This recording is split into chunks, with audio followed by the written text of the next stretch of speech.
in a time when individuality and adaptability have arguably never been more important, both in projects and in products. So, are tailored experiences the future? That's what we're here to discuss today in this mixed roundtable with Aqua Libra. I definitely think that tailored experiences are very much the future of how we move forward in the design industry. I think it's really important that we sort of push aside those old school notions of trend-driven design and really think about the people that are using the spaces at the end of the project. Being able to tailor an experience, I think, is based on having a really true understanding of personas. So not necessarily the individual, but groups of people you intend to interact with and attract, and to offer them some form of appeal. It's very interesting that in hospitality, I think we are already trained to expect choice. But when it comes to design, it's a little bit more particular because we're obviously creating spaces that are meant to have a personality.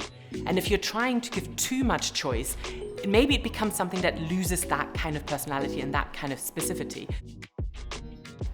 I think in terms of behavior change, when we design, we need to think, I want what you want, and that potentially might be a good driver for creating different type of spaces.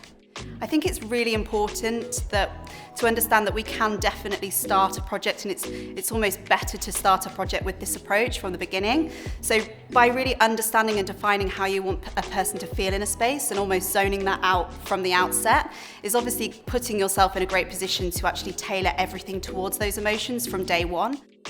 Adaptability is one of those words that every designer kind of loves and fears at the same time. It's very difficult to design spaces that suit everything. So again, it's really looking at creating spaces that have a personality that suit their brief and that fulfill the role that they're meant to be fulfilling. And then looking at where you can bring those kind of elements of choice and where you can bring in those elements of adaptability.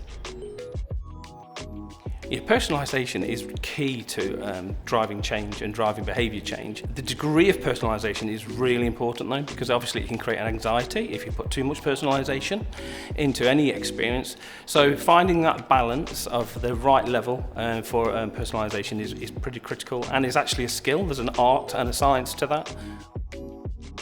So by understanding how you want a human to behave and even just feel from the outset, you're able to choose the certain textures, the colours, the fragrances, the sounds, even sometimes the taste experiences that are going on in that space, and really genuinely drive everything towards that emotion that you want to evoke.